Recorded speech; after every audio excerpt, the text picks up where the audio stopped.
Ciao a tutti e sejam bem-vindos a mais uma aula de italiano aqui no canal. Hoje eu vou ensinar para vocês o pronome personale. Vamos lá?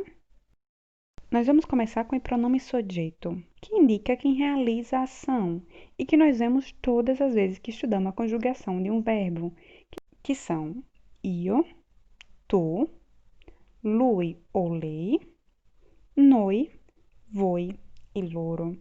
Então, primeira pessoa do singular, io, segunda pessoa do singular, tu, terceira pessoa do singular, lui, masculino, lei, feminino, primeira pessoa do plural, noi, segunda pessoa do plural, voi, terceira pessoa do plural, loro. E daí algumas observações. Geralmente, em italiano, nós não utilizamos os pronomes. Como assim? O pronome vai ficar sempre oculto. Exemplo, lunedì vado in palestra. Eu não coloquei ali o pronome de quem que vai em palestra lunedì, de quem que vai na academia. Mas como a conjugação é vado, vado é a conjugação da primeira pessoa do singular. Não pode ser uma outra pessoa. Então, ele está subentendido que io vado em palestra lunedì, ok? Ele fica sempre como subentendido. E a gente nunca vai colocar tu, lui, lei, noi, voi.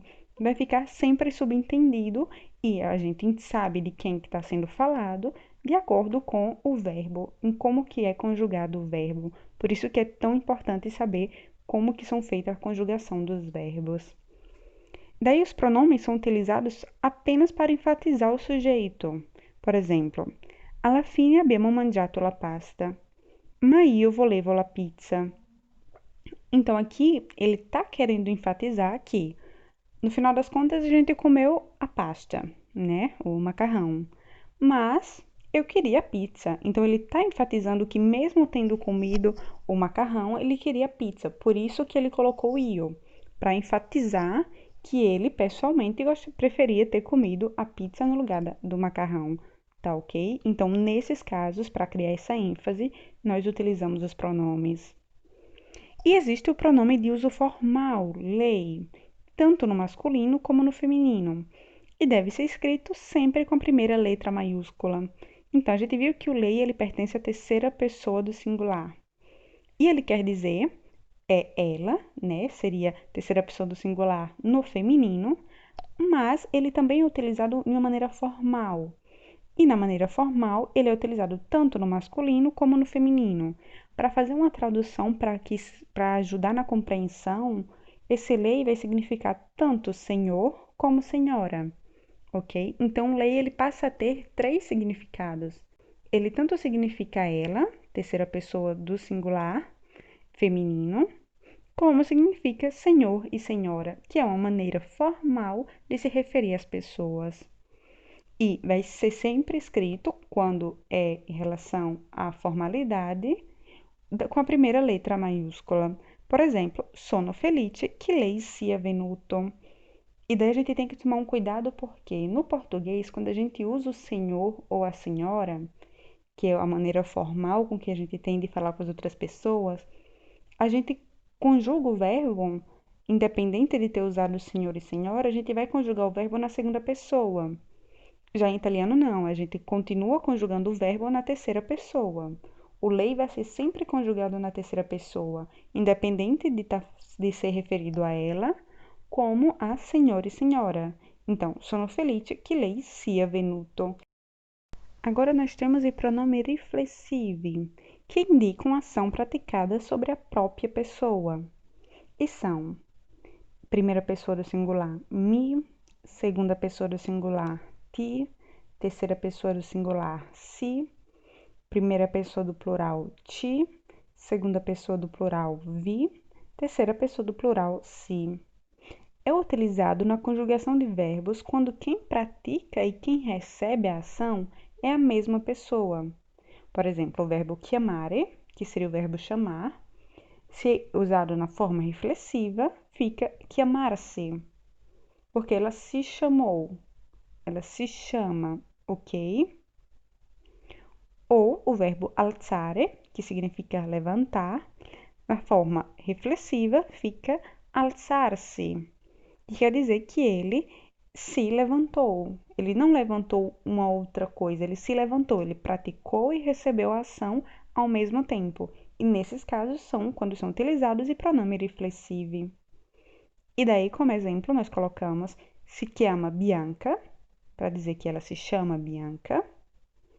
Mi alzo da letto, para dizer que eu me levanto da cama. Então, eu pratico e recebo a ação, eu estou levantando a mim mesmo da cama.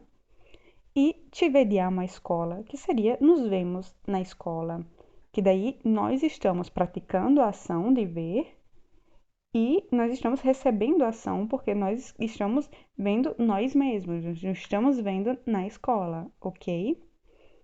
Alguns verbos são apenas riflessivi. Existem alguns verbos que eles não existem outra forma que não aquela riflessiva, como por exemplo, accorger-se, pentir-se, vergonhar-se, que aí a gente tem como exemplo de frase: se acorde de aver dimenticato la chiave, ou seja, ele percebeu de ter esquecido a chave, ok? Não existe uma outra forma para accorger-se, para perceber, senão a forma reflexiva.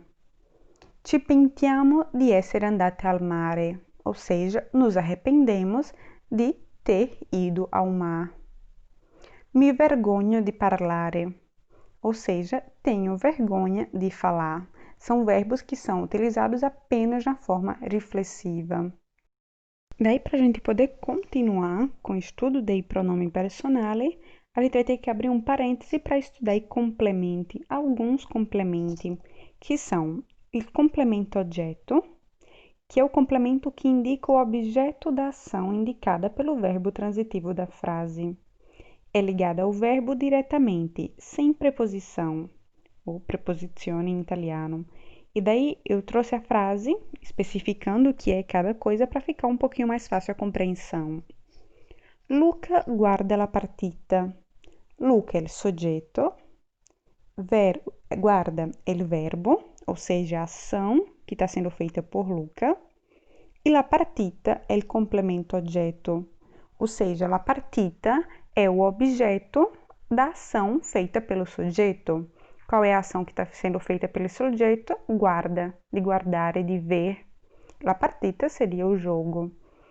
Então, Luca guarda la partita é o complemento oggetto, porque é o objeto da ação que Luca está fazendo de guardare, ok? Depois nós temos o complemento de termine, que é um complemento indireto, ou seja, é introduzido por uma preposizione e é utilizado para expressar quando o complemento oggetto é transferido a um destinatário, como efeito do verbo.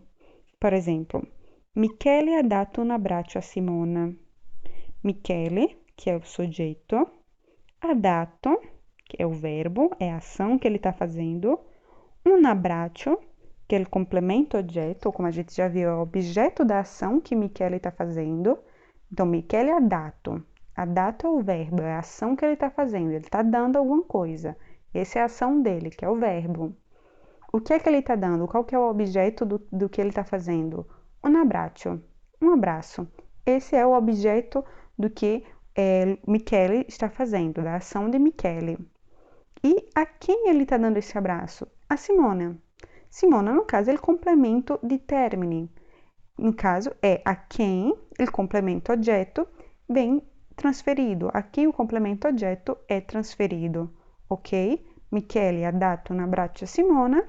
Michele, soggetto, ha dato verbo, un abbraccio, complemento oggetto, e a Simona, complemento de termine. Como vocês estão vendo, tem um a ali, que é a preposizione, porque o complemento de termine vai estar sempre acompanhado de uma preposizione.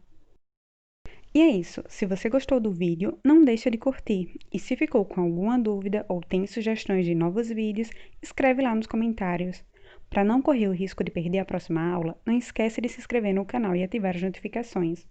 Nos vemos na próxima aula e nas minhas redes sociais, onde estou sempre mostrando como que é a vida aqui na Itália.